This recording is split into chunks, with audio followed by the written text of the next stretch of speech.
이렇게 다시 만나뵙게 돼서 감사를 드립니다. 저는 한국에 눈에 문제가 있어서 왔고요. 수술은 잘 끝났습니다. 병명은 황반원공이라고 합니다.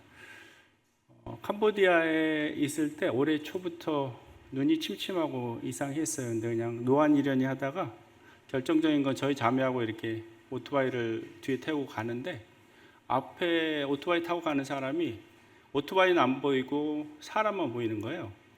한쪽 눈을 이렇게 가리고 봤더니. 그래서 심각하다는 거 알고 이제 푸놈펜에 가서 안과를 찾았더니 안과에서 정밀 검사 후에 황반원공이라고 하더라고요. 그래서 한국에 자료를 보내서 다시 확인했는데 황반원공 맞다고 해서 급하게 들어왔고요. 수술은 5월 29일 날 했습니다. 그리고 잘 수술 마쳤고요.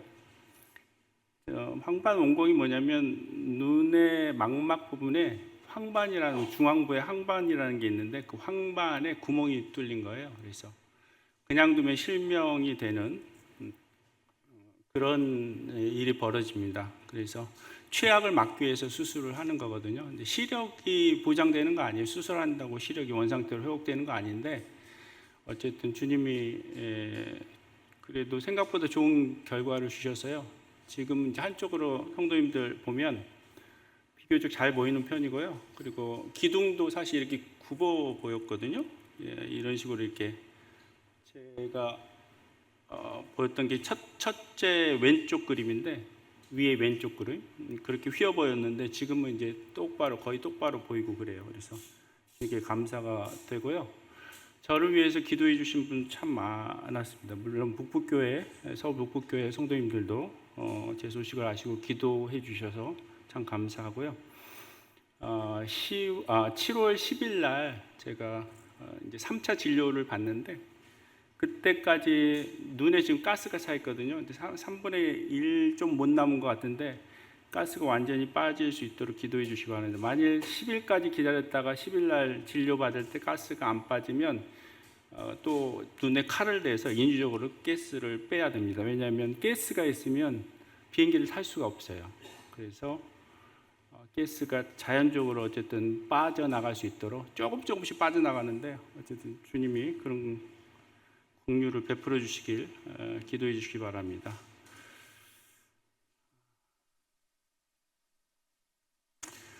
자, 오늘 말씀의 제목은 곡과 마곡 전쟁을 통해 본 주님의 재림과 우리 그리스도인의 합당한 자세입니다.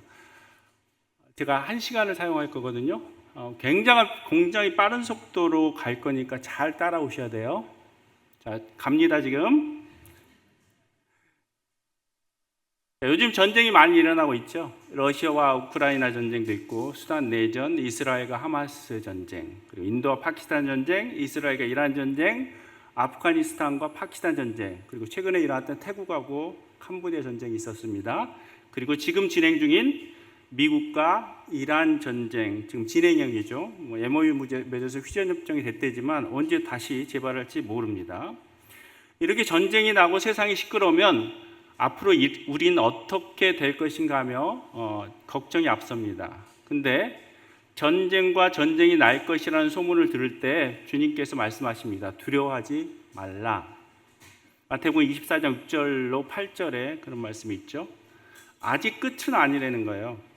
전쟁과 전쟁의 소문이 나도 아직 끝은 아니기 때문에 두려워하지 말라라고 말씀하십니다. 또 누가복음 21장 9절에서도 끝은 곧 되지 아니하리라고 말씀하십니다. 사실 위험한 때는 우리가 정말 긴장하고 걱정해야 할 때는 세상이 평안할 때입니다. 데살로니가전서 5장 3절에 그들이 평안하다 안전하다 할 그때에 임신한 여자에게 해산의 고통이 이른 것 같이 멸망이 갑자기 그들에게 이르리니 결코 피하지 못하리라 라고 말씀하십니다. 이 말씀에서 보여주듯이 불신자들이 세상이 평안하다 안전하다 할 그때에는 세상을 심판하는 7년 환란의 심판이 갑자기 임하기 때문이에요. 오히려 전쟁의 소문같이 세상이 곧 끝날 것 같은 사건이 우리 앞에 펼쳐질 때는 아직 끝이 안 된 것이고 복음 전할 수 있는 좋은 기회입니다.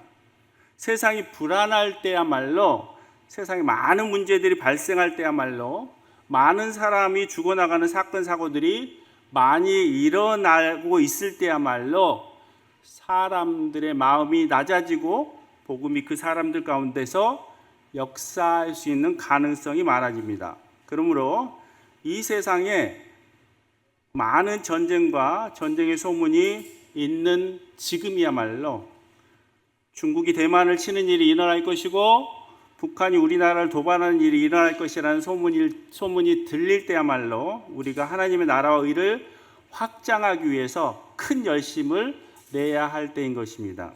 열정적으로 복음을 전할 때인 것입니다. 강력한 복음의 역사를 위해서 열심으로 기도해야 할 때인 것입니다. 자, 여기 보시면 성경 예언 성취 비율을 보여주는 표입니다. 바톤 페인이라는 학자가 연구를 했는데요. 82% 이상의 예언이 성취됐다고 합니다. 나머지 18% 정도가 아직 미성취된 상태로 남아 있어요. 그 아직 성취되지 않은 18% 안에 세 개의 전쟁에 관한 예언이 있습니다. 그 세 개의 전쟁은 에스겔서의 곡과 마곡 전쟁, 계시록의 아마겟돈 전쟁, 그리고 또 계시록의 곡과 마곡 전쟁입니다. 이름은 곡과 마곡 전쟁으로 같지만 내용이 다르죠. 오늘 제게 주어진 짧은 1시간에 이 전쟁 세 개를 다 볼 수 없습니다. 그래서 오늘은 에스겔서의 곡과 마곡 전쟁만 살펴봅니다. 에스겔서의 곡과 마곡 전쟁을 살펴보는 이유는 이 전쟁이 그리스도인에게 암시하는 바가 크기 때문입니다. 에스겔서의 곡과 마곡 전쟁이 그리스도인에게 중요한 이유는요, 휴거 시점의 단서를 제공하기 때문입니다. 자, 에스겔서의 곡과 마곡 전쟁을 보겠습니다. 여기 보면 마곡 땅에 있는 로스와 메섹과 두발 왕 곧 고개게로, 이런 말씀이 있죠.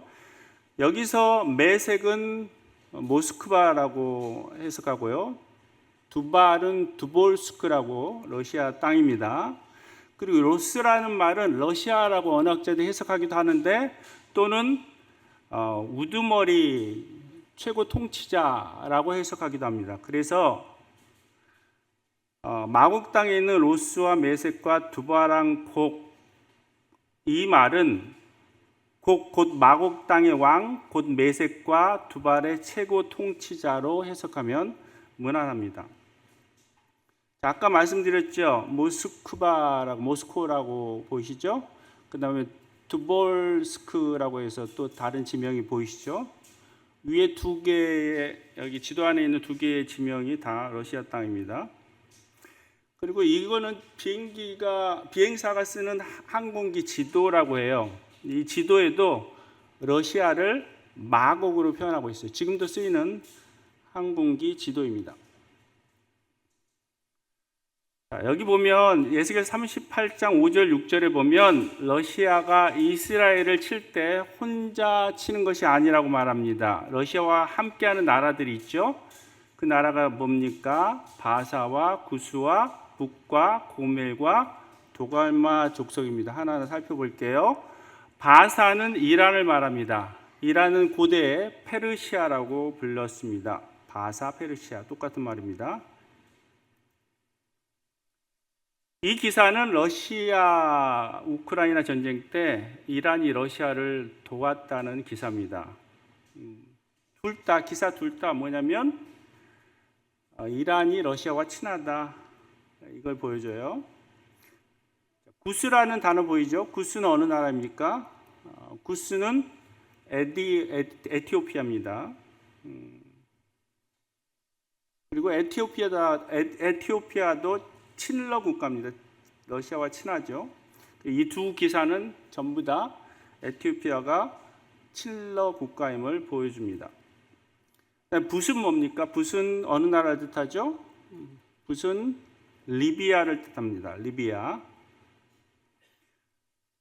여기 나오는 두 기사도 리비아도 친러 국가다는 것을 보여주고 있습니다. 군사 협력 관계가 아주 긴밀하죠. 그다음에 도갈마 족속은 어느 나라죠? 도갈마 족속은 터키를 주로 가리킵니다. 뭐 아르메니아도 포함된다는 설이 있는데 어쨌든 터키를 주로 가리킵니다. 유대인에게 알려진 도갈마는 터키였어요. 그래서 유대인 지도를 보면 도갈마가 터키 지역으로 되어 있습니다. 그리고 이 기사도 터키가 친러 국가임을 보여줍니다. 그럼 고멜은 어느 나라를 뜻합니까? 고멜이라는 지명이 나오죠. 고멜은 어느 나라냐라고 할 때 두 가지 견해가 있어요. 첫째, 고멜을 터키로 보는 견해가 있습니다. 이 지도는 요세푸스, 1세기의 요세푸스, 역사가 요세푸스의 기록을 참조로 만든 지도예요. 유대인들이 쓴 것인데 여기 고멜이라는 이름이 있어요. 역시 터키 지역입니다. 두 번째 견해는 옛날 소비에트 연방이었던 동유럽권이라고 보는 견해입니다. 동유럽권 나라 중에서 구체적으로 어느 나라라고 말을 하라고 한다면 저는 벨라루스로 보여요. 왜냐하면 벨라루스에 고멜이라는 지역이 있어요. 여기 지도는 벨라루스 나라 지도인데 거기에 동그란 원 안에 고멜이라고 써졌죠. 고멜이라는 지역이 있습니다. 그리고 벨라루스는 러시아와 아주 강한 동맹국입니다. 오죽했으면 백러시아라는 별명이 붙었겠습니까? 벨라가 희다라는 뜻이고요. 루스가 러시아라는 뜻이에요. 여러분 잘 알다시피 러시아의 강한 우방이 벨라루스입니다. 벨라루스 대통령 루카센코와 러시아 푸틴은 아주 절친이에요. 이렇듯 성경은 러시아가 이스라엘을 침공할 때 러시아 동맹국으로 참여하는 나라가 이란, 리비아, 에티오피아, 터키, 그리고 동유럽권 중에서 벨라루스 등이라고 말을 합니다. 이미 살펴본 것처럼 이 나라들은 전부 다 칠러 국가입니다. 그러므로 에스겔서의 고가 마곡 전쟁은 러시아와 칠러 연합국과 이스라엘의 전쟁이라고 할 수 있습니다. 그럼 왜 러시아가 그의 동맹국들을 모아서 전쟁을 일으키는가 하는 것이에요. 에스겔서 38장 12절을 보시면 물건을 겁탈하며 노략하리라 이런 말씀이 있죠. 물건을 겁탈하며 노략하기 위해서라고 해요. 무슨 물건을 겁탈하려고 그러는 것입니까? 이스라엘 땅에 있는 사해 그림입니다. 이 사해에는 2000년 동안 인류가 쓸 수 있는 무기화합물이며 광물질이 있습니다. 사해는 귀중한 광물을 생산하는 원천이에요. 가장 흔한 제품은 염화 칼륨으로 비료에 흔히 사용되고 있습니다. 이 화면은 사해로부터 채집된 무기화합물이나 광물질을 정제하고 있는 공장입니다. 이스라엘 사해에서 채취한 소금을 사용해서 광물을 생산하는데 이 광물의 가치는 미국 부의, 미국이라는 나라의 부의 4배에 달하며 영국, 프랑스, 독일, 이탈리아의 부를 모두 합친 것보다도 많다고 합니다. 그래서 이사야서 60장 5절을 보면 바다의 부가 내게로 돌아온다 이런 표현이 있죠. 바다의 부. 이 바다의 부라는 말이 무슨 뜻입니까? 이스라엘의 사해에 값비싼 무기화합물이 많이 매장되어 있어서 그래서 바다의 부라는 표현을 쓴 것입니다. 그뿐만 아니라 2008년에 시펠라 분지에서 일본을 보세요. 시펠라라고 했죠. 시펠라 분지에서 그 예루살렘 바로 밑에 지역인데 유전이 발견된 이후로 4군데가 더 발견됐습니다. 이후로 이스라엘 해상에서도 천연가스가 계속 발견되었고 지금 발굴 중에 있습니다. 여러분 어느 나라가 제일 석유가 많이 나는지 아세요? 1위가 사실 베네수엘라예요. 근데 베네수엘라 석유는 질이 안 좋아요. 질이 좋은 원유를 가진 나라는 사우디아라비아입니다. 그러나 이스라엘의 시펠라 유전의 석유 매장량이 약 2,500억 배럴인데 사우디아라비아 매장량 약 2,600배럴과 맞먹습니다. 그래서 성경에서는 바다의 풍부라고 표현한 것입니다. 이렇듯 이스라엘에서는 사해의 자원, 그리고 원유, 그리고 바다의 천연가스가 무진장 많습니다. 이 자원들을 약탈하려고 러시아가 이스라엘을 칩니다. 그럼 왜 이스라엘을 묘사할 때 에스겔서 38장 12절에 짐승과 재물을 얻고 짐승과 재물을 얻은 자라고 표현합니까? 그것은 이 세상에서 유대인들이 가장 부자이기 때문이에요. 여러분 잘 알다시피 록펠러가도 유대인 가문이죠.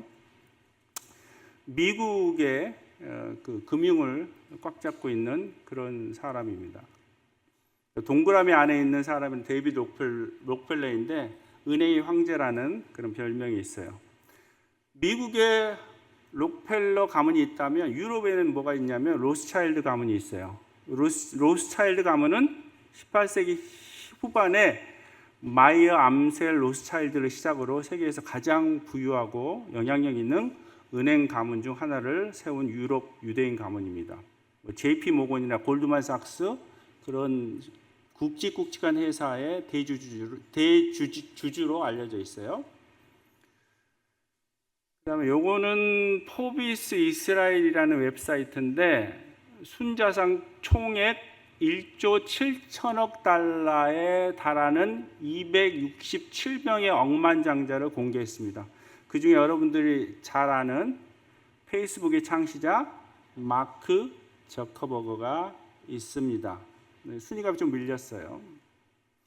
그리고 전 세계 곡물 교역량의 75에서 80%는 ABCD라고 불리는 4대 글로벌 농광우 유통기업이 차지하고 있습니다.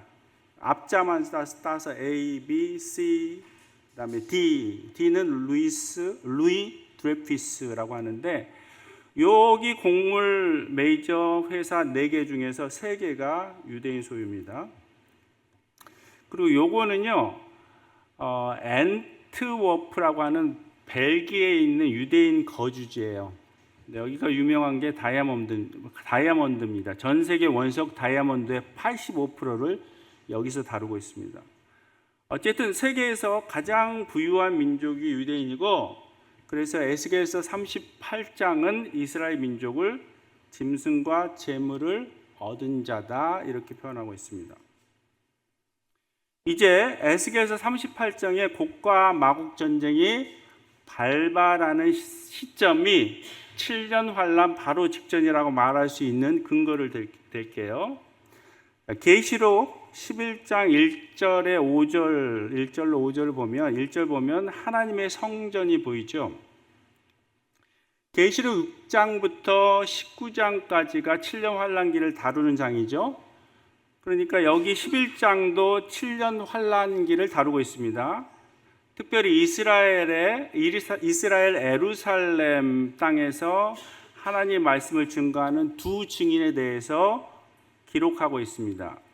그런데 여기서 우리는 환란기에 7년 환란기에 이미 예루살렘의 성전이 세워져 있는 것을 보게 됩니다.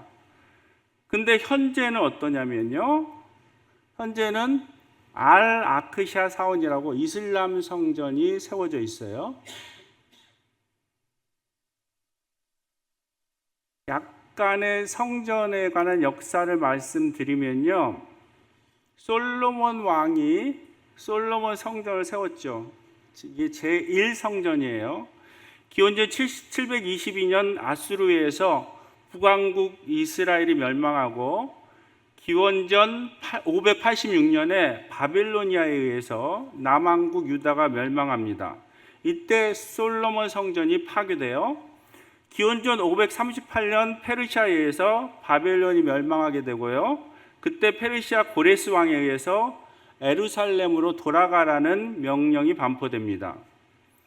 기원전 537년에서 536년 사이에 유대인들이 예루살렘으로 1차 귀환을 하게 됩니다. 그리고 기원전 536년에 유대인들이 예루살렘 성전을 재건하기 시작해요. 그런데 이 재건은 중단가 됩니다. 아다삭스다 왕 때 성전 공사가 중단이 돼요. 그러다가 기원전 520년 메대 왕 다리우스 왕에 의해서 성전 재건이 다시 시작됩니다.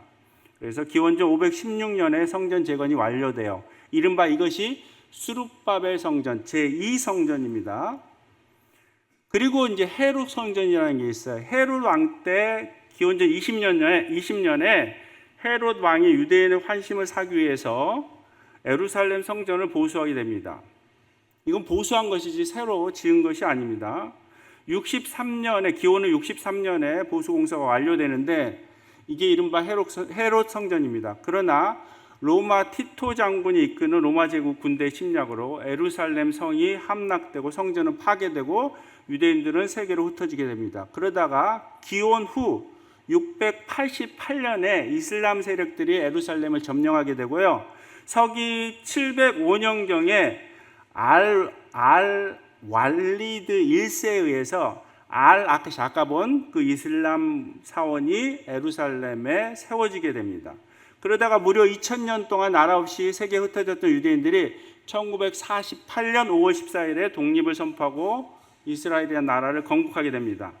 독립 후에 4번의 전쟁, 4번의 중동 전쟁을 치르고 다 이깁니다. 그런데 4번을 다 이겼음에도 불구하고 아크샤 사원은 못 건드리고 있어요. 왜요? 건드리면 이슬람 국가들이 가만히 안 있겠죠. 3차 세계대전이 터집니다. 그래서 못 건드리고 있어요. 그러나 아크샤 사원을 무너뜨리고 거기에 제3 예루살렘 성전을 세우는 것이 유대교를 믿는 유대인들의 간절한 소망입니다. 여기 보시면 예루살렘에 설립된 성전연구소라는 이름이 있죠. 이 성전연구소가 바로 제3성전을 위한 연구소입니다.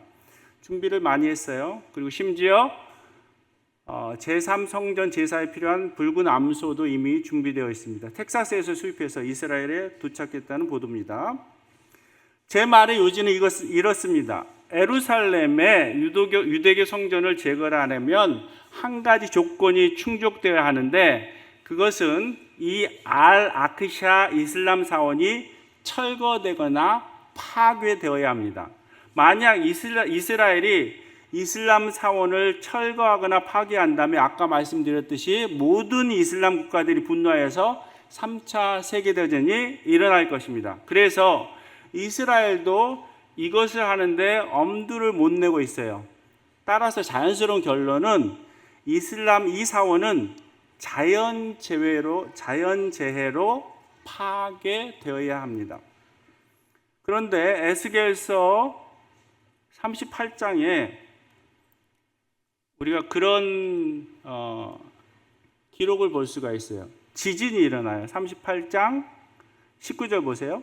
빨간 거. 큰 지진이 이스라엘 땅에 일어나죠. 보통 지진이 아니에요.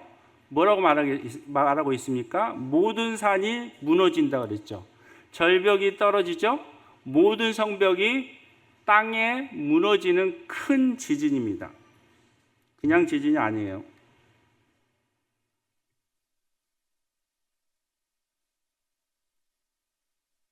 자, 그렇기 때문에 제3성전이 이때 무너질 수 있잖아요. 지진이 일어나면.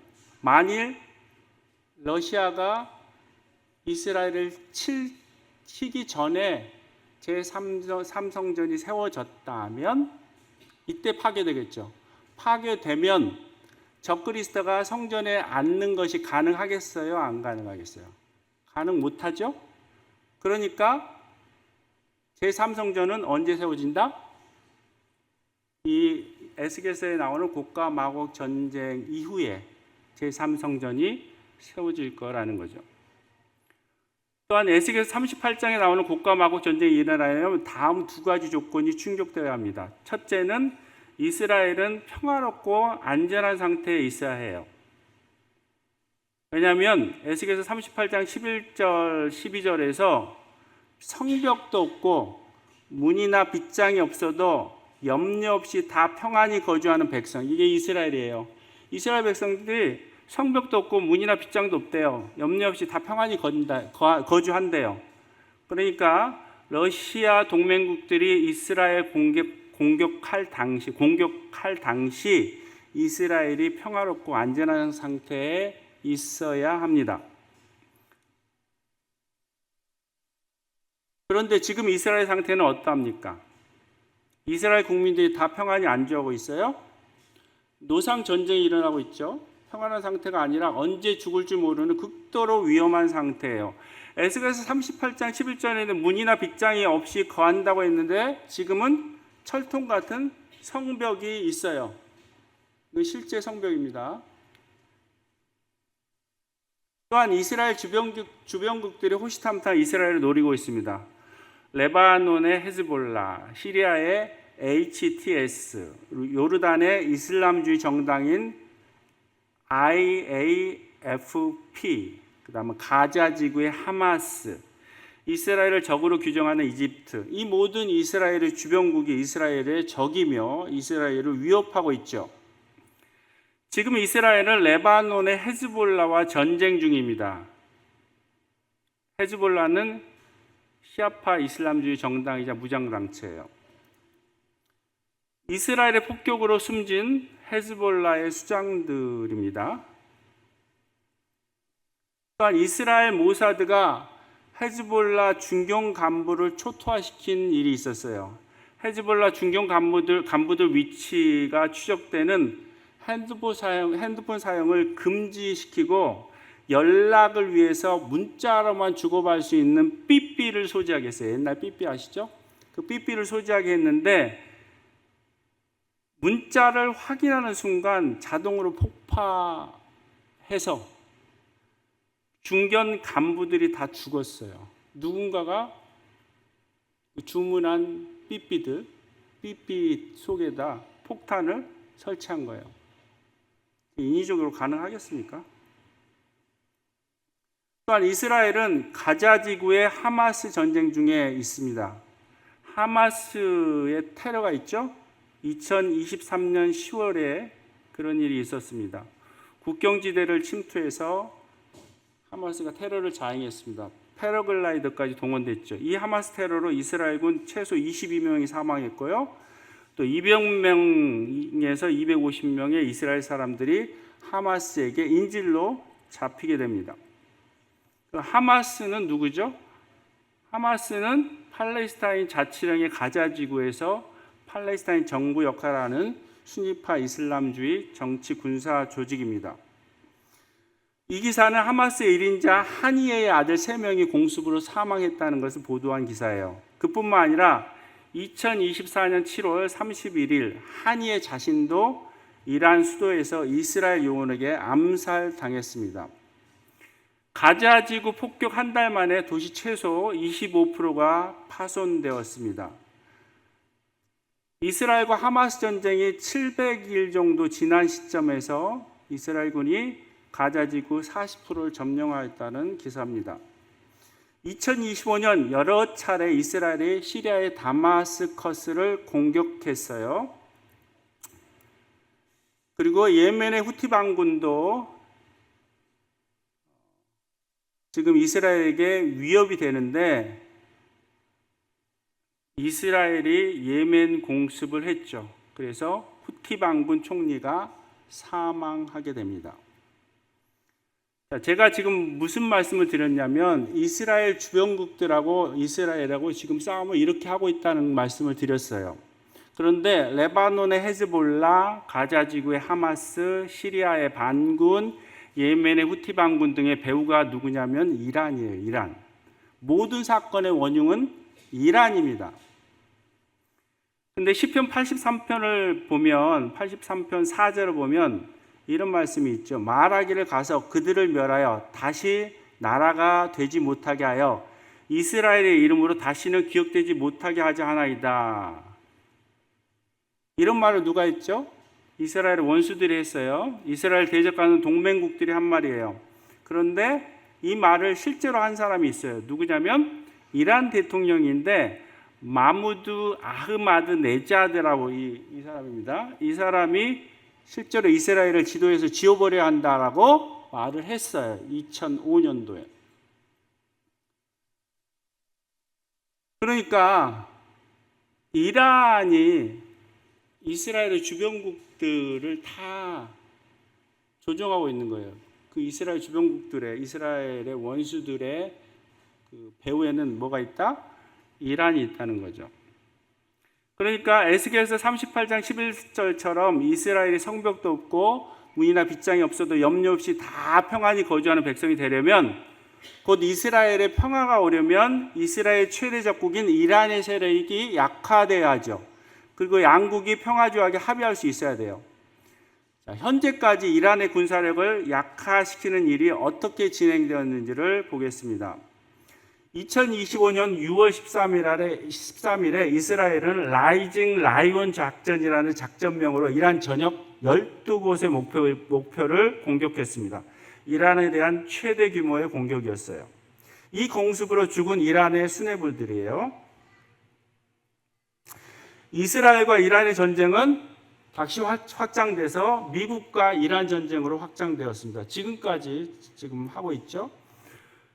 전쟁 초기에 미국 전자전에 의해서 이란의 방공망이 무기력하게 되었습니다. 그래서 이스라엘 전투기가 이란 상공을 자유롭게 비행하는 상황이 되었어요. 미국 이스라엘 전투기 300여 대가 이란 상공을 완전히 접수했어요. 그러니까 최근 미국 이란 전쟁도 이란의 힘을 약화시키려는 전쟁입니다. 여러분, 에레미야 49장 34절 39절 말씀인데요. 여기 34절에 엘람이라는 단어 보이죠? 엘람이라는 지명이 나옵니다. 엘람이 어디에 있습니까? 엘람은 지금의 이란 땅입니다. 위키피디아 백과사전에 그렇게 말하고 있죠. 투데이 이란에서 엘람은 이란 지역이에요. 그런데 이 엘람의 주특기가 뭐냐면 35절 보시면 엘람의 힘에 으뜸가는 활을 꺾을 것이요 해서 활을 말하고 있죠. 고대에서 활은 멀리 있는 적을 격퇴시키기 위한 장거리용 무기입니다. 지금으로 치자면 뭐겠어요? 장거리 미사일인 셈이죠. 이란이 가장 강력한 무기가 있어요. 그게 뭐냐? 장거리 미사일입니다. 이란은 장거리 미사일의 강국이에요. 서유럽 주요 도시도 사정권에 듭니다. 그뿐만인가요? 자, 이란은 장거리 미사일로 전 세계를 위협할 수 있는 그런 실력자였습니다. 그런데 그 장거리 미사일을 그 위협을 무력화시키고 있잖아요. 시켰고요. 이스라엘과 미국의 공습으로 이란 미사일 발사대, 이동 주의소, 미사일 저장고, 미사일 기지 등 미사일 관련 이란 군사 시설 거의 대부분이 파괴되었습니다. 미국이 겨눈 이란 군사 목표는 1만여 곳이었는데 대부분 파괴되었고 불능화되었습니다. 그뿐만 아니라 이란에는 핵무기를 만들기 위한 우라늄 농축 저장소가 여럿 있습니다. 2025년에 미국이 포르도, 나탄즈, 이스파한 등 이란 핵시설을 공격했어요. 이른바 미드나이트 해머 작전이라는 것이었습니다. B2 폭격기가 동원됐습니다. 그래서 이렇게 초토화를 시켰습니다. 여기 에레미야 49장의 38절에 보면 무슨 말씀이 나와 있죠? 왕과 고관들을 그곳에서 멸하리라 이런 말씀이 있죠. 이 말도 실제로 지금 이루어지고 있습니다. 아까 말씀드린 바 있는데 2025년 6월 13일 라이징 라이온 작전이라는 걸 펼쳤다고 했잖아요. 그때 이 공습으로 이란의 수뇌부들이 많이 죽었어요. 그리고 올해 2월 말 반미 반서방 하메네이 제1인자죠. 사망했습니다. 37년 철권 통치의 막을 내렸어요. 하메네이가 죽을 때 하메네이만 죽은 것이 아니라 한 번의 공습으로 하루 만에 50명이 사망했습니다. 이란 고위층 50명이 같이 죽은 거예요. 그뿐 아니라 올해 3월 이란 군사작전을 이끈 제2인자 알리 라리자나도 이스라엘의 표적 공습에 사망했습니다. 그러니까 이란 수뇌부가 다 죽어서 오죽하면 미국과 협상할 사람이 없다고 하겠습니까? 의사결정권을 가진 자가 다 죽어버려서 누구와 협상할지 모른다는 것이 미국의 고민이었어요. 그 다음에 에레미야 동일하게 49장에 38절 보시면 내가 나의 보좌를 엘람이 주고 이런 표현이 있죠. 이 구절은 주님의 임재가 이란에 나타나겠다는 말인데 이러한 주님의 임재는 이란에 주님의 역사하심으로 말미암아 예수님을 믿는 사람들이 증가함으로써 구체화되었습니다. 이란에서 위대한 각성이 시작돼서 신자가 믿는 사람이 1979년에 200명 뿐이었는데 이제는 100만 명의 무슬림 신자들이 회심하는 역사가 일어나고 있다고 합니다. 7만 5천 개의 무슬림 사원 중에서 5만 개가 문을 닫았다고 해요. 그 다음에 에레미야 동일한 49장에 36절 말씀 보니까 그들을 사방으로 흩으리니 엘람에서 쫓겨난 자가 가지 않는 나라가 없으리라 이런 말씀을 하고 있죠. 전쟁으로 이란 국민들이 여러 나라로 피난 가느라고 해서 흩어지며 많은 난민이 발생할 것이라는 말입니다. 2026년 3월 현재 미국, 이스라엘, 이란 간의 무력 충돌로 인해서 이란에서는 320만 명 넘는 사람들이 난민이 되었습니다. 이란 국민들이 이렇게 난민이 되는 것, 흩어지는 것은 꼭 전쟁 때문만이 아니에요. 가뭄과 무분별한 개발로 지하수가 말랐습니다. 왼쪽 사진과 오른쪽 사진을 비교해 보시면 현격하게 물이 계속 마르고 있는, 그래서 쓸 물이 없어서 테헤란 도시민들이 물을 찾아서 떠나야 할 상황이 되었어요. 이상에서 제가 에스겔서의 곡과 마곡 전쟁이 일어나려면 충족되어야 할 첫째 조건을 살펴보았습니다. 그것은 이란의 힘, 군사력이 약화되어야 한다는 것입니다. 그 군사력 중에서 가장 으뜸인 것이 장거리 미사일이나 핵무기 개발의 위협인데 이스라엘과 이란, 미국과 이란 전쟁으로 이게 꺾이고 있는 중입니다. 그다음에 에스겔 38장에 나오는 곡과 마곡 전쟁이 일어나려면 충족되어야 할 두 가지 조건 중에서 두 번째는 미국이 이스라엘을 지원할 수 없는 상황이 되어야 합니다. 에스겔서 38장에서 러시아의 동맹국들이 이스라엘을 침공했을 때 다른 나라들은 도움을 주지 않고요. 단지 이 러시아를 비난할 뿐입니다. 말씀을 통해서 그 사실을 볼 수가 있어요.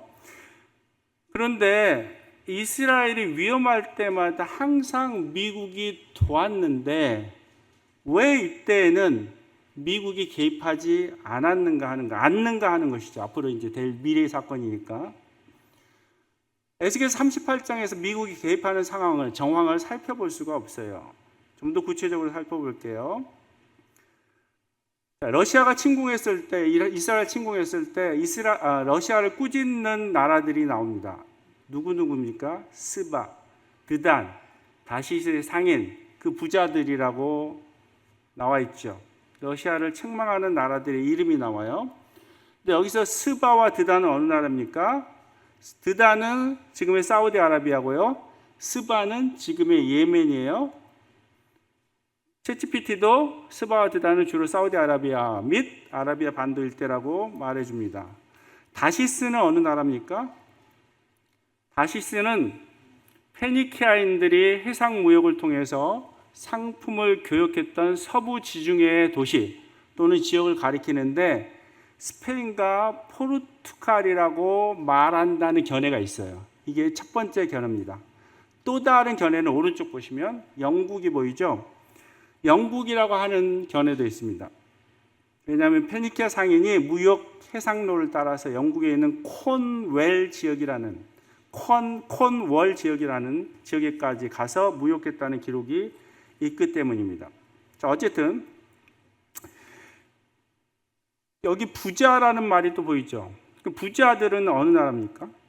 우리가 스바, 드단, 다시스의 상인 다 살펴봤는데 부자는 뭐죠? 킹 제임스 영어 성경을 보면 이 부자가 어떻게 번역되어 있냐면 젊은 사자들로 번역이 되어 있어요. 그들의 젊은 사자들. 이때 사자는 사람을 말하는 게, 사신을 말하는 게 아니라 그냥 동물 라이온을 말하고 있어요. 그러면 그들의 젊은 사자는 도대체 뭔가?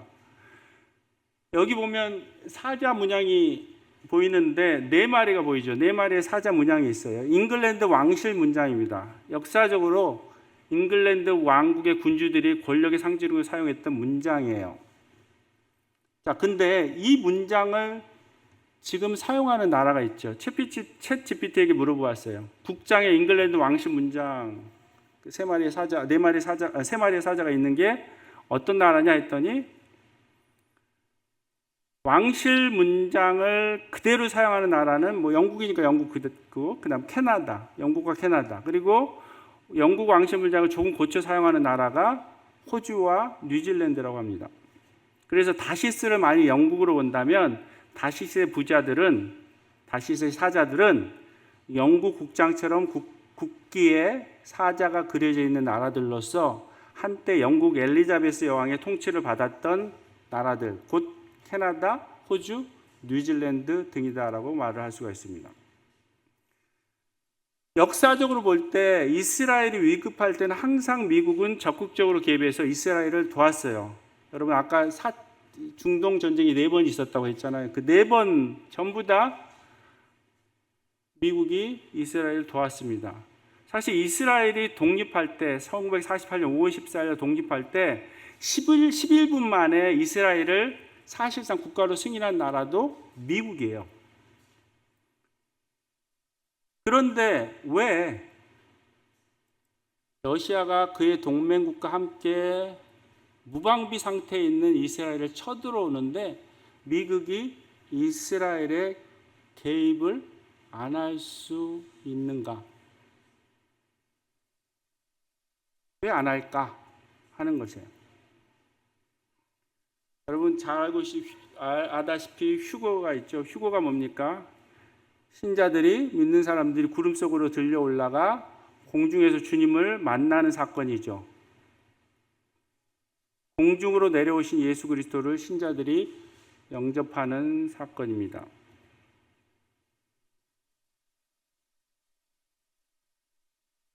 휴거 때 어떤 사건이 일어나는지요? 한번 화면을 보시죠. 될지 모르겠네요.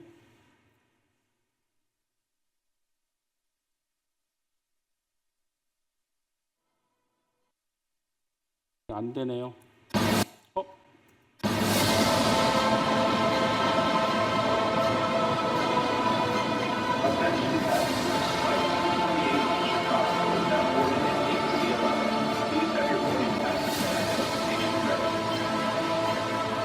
It's happening.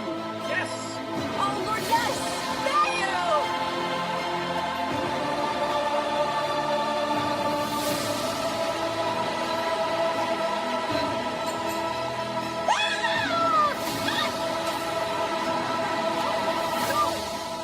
This can't be happening! Oh my God! We're losing control!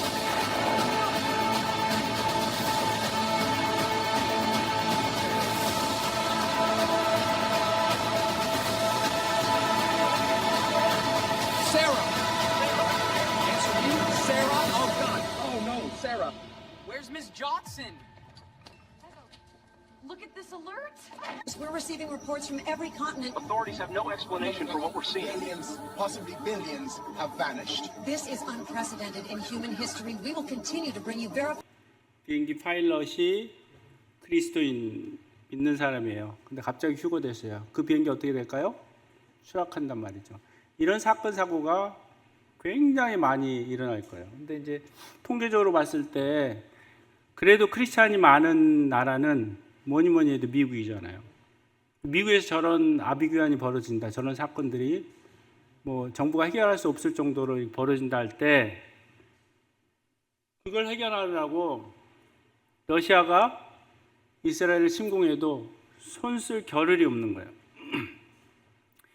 저는 설교 초반부에 에스겔 38장이 기독교인들에게 중요한 이유는 그 장을 통해서 휴거의 시기를 추정할 수 있기 때문이라고 말한 적이 있습니다. 휴거는 언제 일어날 것이라고 예상할 수 있을까요? 러시아가 이스라엘을 공격하기 바로 전에 일어날 것이다. 이렇게 말하는 근거는 다음과 같습니다. 곡과 마곡 전쟁이 일어나기 전에 제3 예루살렘 성전이 세워진다면 성경은 곡과 마곡 전쟁이 일어날 때 곧 큰 지진이 일어나 모든 산이 무너지고 절벽이 떨어지고 모든 성벽이 무너진다고 했으니까 제3성전도 무너지게 될 거고, 그러면 적그리스도가 예루살렘 성전에 앉아 자신을 하나님이라고 높일 수 없게 됩니다. 그러므로 예루살렘 제3성전은 곡과 마곡 전쟁 이후에 주변 이슬람국과 이스라엘을 적그리스도가 중재함으로써 지어지고, 그 시점이 7년 환란이 시작되는 시점이 될 것입니다. 휴거는요, 에스겔에서의 곡과 마곡 전쟁이 일어나기 바로 직전에 일어날 것입니다. 러시아는 이때다 하면서 이스라엘을 칠 것이고요. 러시아와 그 연합국이 이스라엘 치는 곡과 마곡 전쟁의 결말은 어떠합니까? 누구 승리로 끝나죠? 이스라엘 승리로 끝난다고 했습니다. 지진도 일어나고요. 21절 보면 각 사람이 칼로 그 형제를 칠 것이며 우군끼리, 러시아 동맹국끼리 싸워요. 그리고 22절 보면 전염병이 있고요. 또 피로 그를 심판하여 쏟아지는 폭우와 큰 우박 등의 불과 유황으로 러시아와 러시아 동맹국들이 망한다라고 얘기를 하고 있습니다. 예수님의 감람산 지상재림이 다가오고 있습니다. 휴거 사건도 우리에게 다가오고 있습니다. 그날들이 몇 년, 몇 월, 며칠이라는 걸 정확히 알 수 없지만 시대의 징조들을 보면서 대충 어디쯤인 줄 짐작할 수가 있어요. 예수님이 징조들을 보면서 날씨를 분별할 수 있듯이 시대의 표적을 보면서 예수님의 오심의 때를 짐작할 수가 있습니다. 그래서 만물의 마지막이 가까이 왔으니까 너희는 정신을 차리고 근신하며 기도하라, 이렇게 말씀하고 있습니다. 그리스도인에게 두 가지 소망이 있습니다. 첫 번째는 휴거입니다. 그리스도인들이 한 해에서 예수님을 만나기 위해서 들림받는 것을 소망하는 이유는 모든 그리스도인들이 그 사건이 일어나기 전에 죽든 살아있든 상관없이 영광스럽고 썩지 않으며 영원한 몸을 받게 될 것이기 때문입니다. 구약의 죽음을 맛보지 않고 하나님께서 데려가신 대표적 인물이 여러분들 잘 아시다시피 에녹입니다. 하나님이 그를 데려가심으로 세상에 있지 않았다라고 말씀하고 있습니다. 여기 누구죠? 누구 초상합니까? 자, 누구나 죽습니다. 저도 이렇게 될 날이 올 것입니다. 그러나 우리가 에녹처럼 죽음을 맛보지 않고 들림받는다면 얼마나 복된 일일까요? 인류사에서 죽음을 맛보지 않는 세대가 있었어요? 우리가 죽음을 겪지 않고 휴거되는 세대라면 우리 얼마나 복된 세대입니까? 그래서 휴거가 우리의 소망이에요. 그리스도의 소망 두 번째는 그리스도의 심판대입니다. 그리스도인들에게 그리스도의 심판대가 소망이 되는 이유는 주님을 위해 충실히 살아가는 자들은 주님이신 그리스도께 상을 받을 것이기 때문입니다. 그래서 그리스도의 심판대는 영광스러운 장소입니다. 성경은 우리 그리스도인도 그리스도의 심판대에 반드시 서서 판단을 받게 된다라고 말씀하고 있습니다. 아까 판단이라는 말을 했는데 그리스도의 심판대 앞에서 판단받지 않을 것들이 있어요. 그게 뭐냐? 우리의 죄들입니다. 주님께서 우리의 죄와 우리의 불법을 다시 기억치 아니하신다고 말씀하셨기 때문에 그리스도의 심판대 앞에서 우리의 죄는 판단받지 않습니다. 그 다음에 뭐가 판단받지 않냐면 남의 일도 판단받지 않아요. 로마 14장 12절에서 우리 각 사람이 자기 일을 하나님께 직고한다고 했지 남의 일을 직구한다고 하지 않았습니다. 그리스도의 심판 때는 내가 아닌 남을 판단하는 곳이 아닙니다. 자기 일을 판단받는 곳이에요. 우리가 하나님께 다른 사람이 어쩌고 저쩌고 했다 이렇게 떠드는 것은 그런 곳이 아니라는 거예요. 거기서는 우리 각 사람이 자기 일을 하나님께 직구하는 곳이다.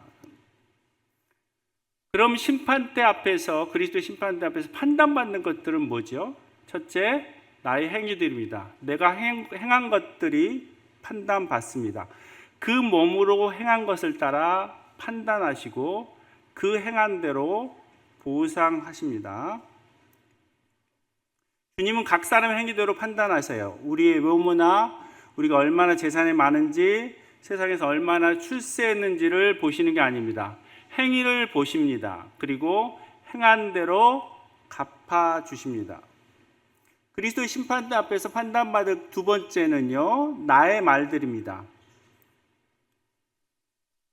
무슨 무익한 말을 하든지 심판날에 이에 대해서 신문을 받는다고 말씀하십니다.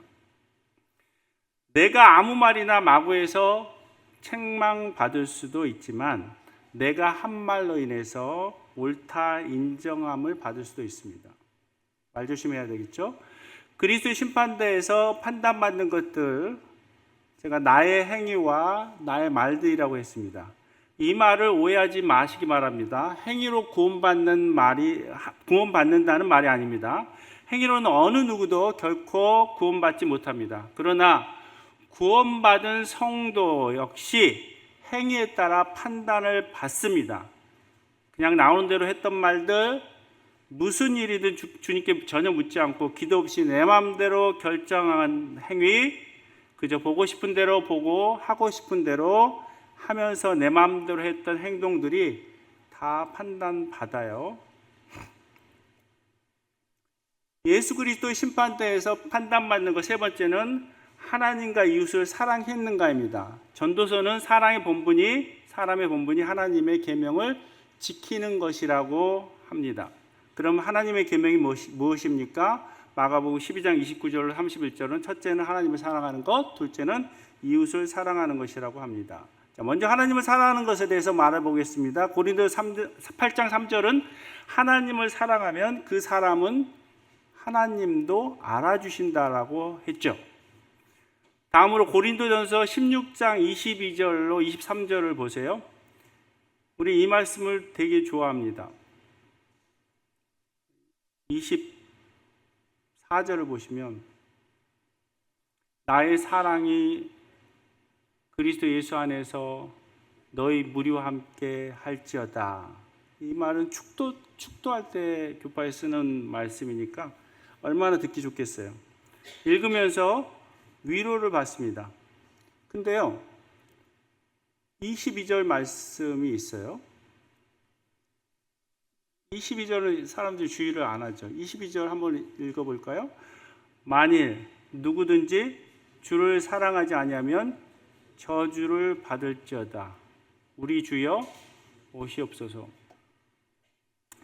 우리 22절을 달갑게 생각하지를 않아요. 무시무시한 말이죠. 누구든지 주를 사랑하지 아니하면 저주를 받을지어다. 둘째로 이웃사랑에 대해서 말해보겠습니다. 하나님을 사랑하는 자는 그 형제를 사랑합니다. 형제를 사랑하지 않으면서 하나님을 사랑한다고 고백하는 것은 가증한 것입니다. 성도 사랑은 성도들의 쓸 것을 공급하는 것, 성도들을 대접하는 것, 그리고 성도들을 섬기는 것으로 나타납니다. 그리스도의 심판대에서 판단받는 것 네 번째는요, 예수님을 위해서 우리가 수고를 했는가입니다. 예수님을 위해서 우리가 한 수고는 결코 헛되지 않는다는 사실을 아는 자는 항상 주의 일에 힘쓸 수가 있습니다. 여기 성경 보시면 로마서 16장 6절에 마리아에 대해서 설명하기를 많이 수고했다 이렇게 말하고 있죠. 로마서 16장 12절에서는 두루베나와 두루보사를 말하면서 수고했다 이렇게 표현하고 있죠. 그런데 버시를 표현하면서는 뭐라고 말하고 있어요? 많이 수고하고 사랑하는 수식어가 달라요. 하나님의 계산은 이렇게 정확합니다. 그분은 누가 그분을 많이 섬겼고 누가 조금만 섬겼는지 정확히 아십니다. 누가 많이 수고했고 누가 적게 수고했는지 정확히 알고 계십니다. 그리스도 심판대에서 판단받는 것 다섯 번째는요, 주어진 역할에 충실했는가입니다. 인도자와 리더죠. 따르는 자, 팔로워. 따르는 자 역할이 다르잖아요. 가정에서 누가 인도자입니까? 누가 리더죠? 남편이죠.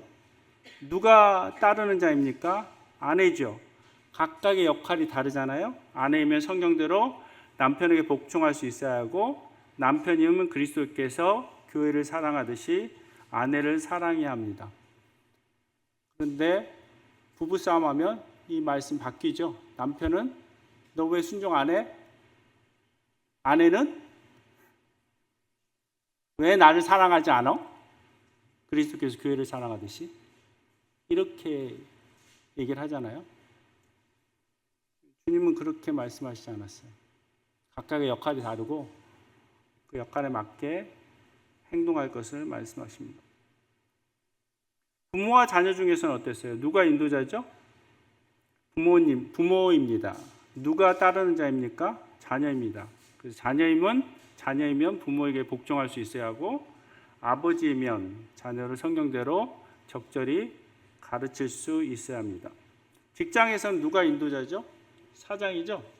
누가 따르는 자입니까? 직원입니다. 직원이면 성실한 마음으로 상사에게 그리스도에게 복종하듯 기쁘게 복종해야 하고, 상사면 직원에게 위협을 그치고 하나님을 대하듯이 성실하게 되어야 합니다. 교회에서는요, 교회에서 누가 인도자입니까? 장로들입니다.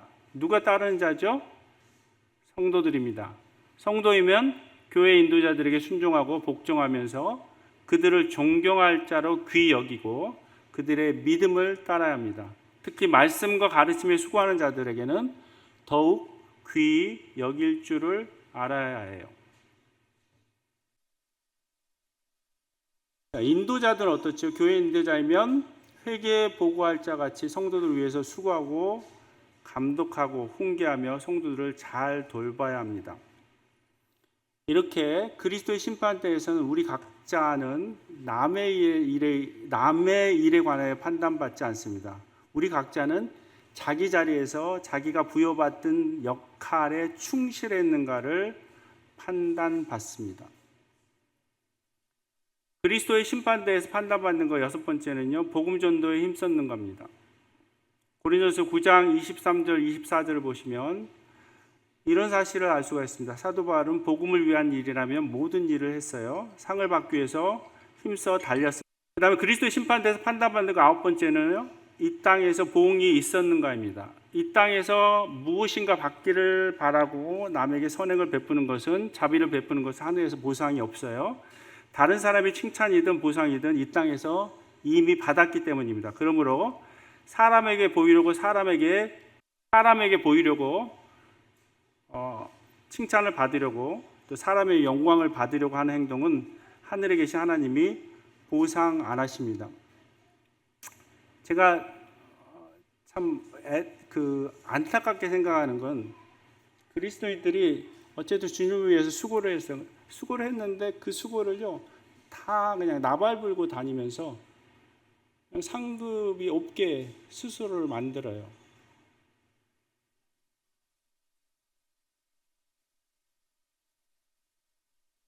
이 땅에서 보상을 이미 받은 것입니다. 자기를 그렇게 드러내려고 나발붙고 다니는 것은, 그것은 하늘에 계신 아버지께서 보상을 하지 않으세요. 그리스도 심판대에서 판단받는 것 열 번째는 사역에 협력했는가입니다.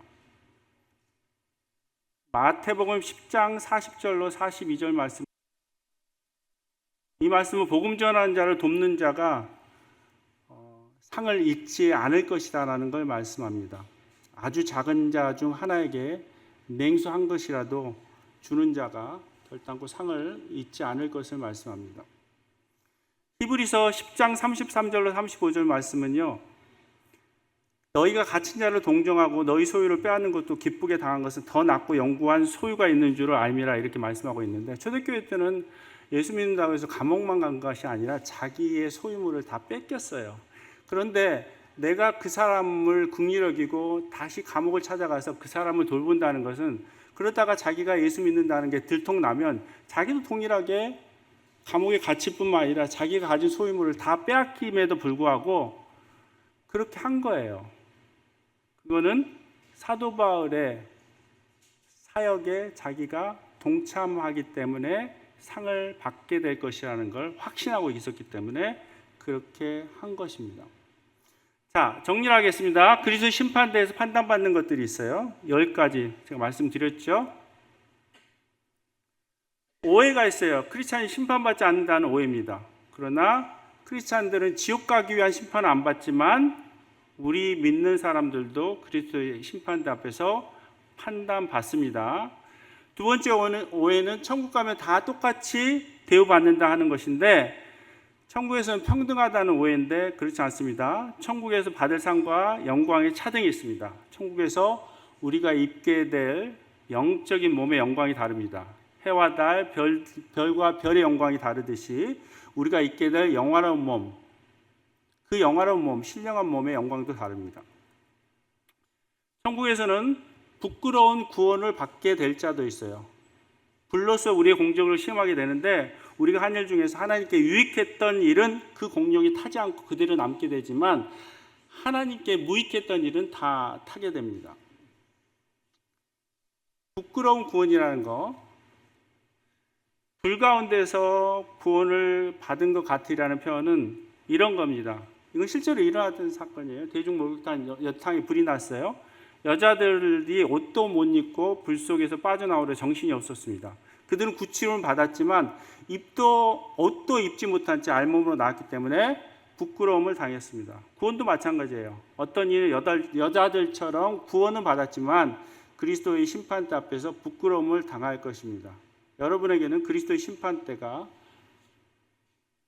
상을 받는 장소, 영광의 장소가 될 것입니까? 아니면 상을 못 받는 부끄러운 장소가 될 것입니다. 주님께서 우리가 줄 상을 가지고 오신다라고 말씀하고 계세요. 우리가 행한 대로 상으로 갚아주신다라고 말씀하고 있습니다. 우리가 말한 대로가 아니라 우리가 행한 대로 갚아주신다라고 말씀합니다. 상은 언제든 빼앗길 수가 있습니다. 주님은 우리가 주님께서 맡긴 것을 성실하게 관리 못했을 때 주님이 주기로 예비하신 것을 못 받을 뿐만 아니라 그 있는 것도 빼앗기리라고 말씀하셨어요. 그리고 우리의 상을 빼앗으려고 기다리는 존재가 있는데 바로 사탄입니다. 원수 마귀입니다. 호시탐탐 우리의 상을 노리고 있습니다. 그러므로 우리가 우리의 상을 잊지 않도록 조심해야 돼요. 이게 뭐죠? 금이죠. 저 좋아합니다. 금값이 장난 아니죠. 한 돈에 지금 80만 원 정도 돼요. 자, 여기 말씀은 우리는 우리가 들은 하나님의 말씀을 기구이라 하는데 뭐라고 말하고 있어요? 우리는 우리가 들은 것에 더욱 유념함으로 우리가 흘러 떠내려가지 않도록 함이 마땅하다. 들은 것을 유념해라. 그리고 그 들은 말씀이 흘러 떠나가지 않도록 하라 그랬어요. 자, 여기에다가 금문을 넣어보세요. 들은 것 대신 금문을 넣어보세요. 그리고 한번 읽어보시면, 그래, 금문을 유념하고 금문이 떠내려가는 것을 떠내려가지 않도록 하는 것은 그렇게 해야죠. 그리고 금문을 잡아야 될 거 아니에요. 그런데 사실은 말씀이 하나님 순금보다 귀하다고 말씀하셨어요. 하나님 말씀이 꿀과 송이꿀보다 더 달다고 말씀하셨어요. 시편 기자는 순금보다 하나님의 말씀을 사모했단 말이죠. 우리가 이러한 것을 잃어버리지 않는 방법은 우리가 들은 하나님의 말씀을 깊이 마음에 둘 뿐만 아니라 그것을 행하는 것입니다. 듣고 행하지 않으면 모래 위에 집을 짓는 사람과 같아요. 떠내려가는 것이죠. 비가 내리고 홍수가 나면 그 집은 무너지고 떠내려갑니다. 그러나 우리가 하나님 말씀에 순종하면 반석 위에 집을 지은 사람과 같습니다. 비가 내려 홍수가 나더라도 그 집은 무너지지가 않습니다. 떠내려가지도 않습니다. 하나님께서 우리를 위해서 예비하신 거룩한 성, 새 예루살렘의 거리는 뭘로 돼 있다? 순금으로 돼 있죠. 사람들은 이 금과 은을 얻기 위해서 그토록 수고하고 있어요. 근데 천국에서는 그 금이 도로에 까는 아스팔트 콜타르에 불과하다고 말을 하고 있어요. 그들이 그토록 수고하여 얻은 것이 고작 천국의 아스팔트를 까는 정도라면 우리가 왜 그것을 위해 살아야 해요? 우리가 아스팔트 얻으려고 이 땅에서 안절부절하며 살아야 합니까? 금이 도로 포장용에 쓰인다면 천국은 얼마나 영광스러운 곳입니까? 그 천국에서 하나님께서 예비하신 상은 또 어떻겠습니까? 그 상을 위해서 모든 것, 그리스도의 심판대에서 상을 받을 기회로 여기고 우리의 모든 것을 걸어야 되지 않을까요?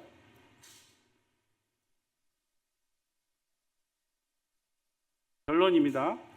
주님을 섬기는 데 있어서 미지근하게 하지 말고 차갑든지 뜨겁든지 하시기 바랍니다. 하나님 말씀은 우리에게 모든 것을 요구합니다. 일부가 아니에요. 모든 것을 요구합니다. 온 마음으로 전심으로 온 뜻을 다해 주님 말씀에 순종하시기 바랍니다. 주님을 섬기시기 바랍니다. 요즘 젊은 세대가 하는 일 있죠. 뭐 주식이 막 오르고 있잖아요. 뭘 하죠? 영끌하죠. 세상 사람들은 주식에도 자기가 가진 모든 것을 걸어요. 영끌하는데 우리는요. 우리는 하늘의 상급을 위해서 뭘 하죠? 영끌 안 하실 거예요? 여러분이 가진 모든 것, 그것이 시간이든 재물이든 육체든 여러분이 가진 모든 것을 영광스러운 상을 얻는데 거시기 바랍니다. 그건 모험이 아니라 투기가 아니라 미래가 보장된 확실한 투자예요. 그 투자에 동참하시길 바랍니다. 자, 저를 따라하세요. 그리스도의 심판대에서 받게 될 영광스러운 상을 위해 나는 내가 가진 것을 전부 걸겠다. 이런 고백으로 사시기 바랍니다. 이상입니다.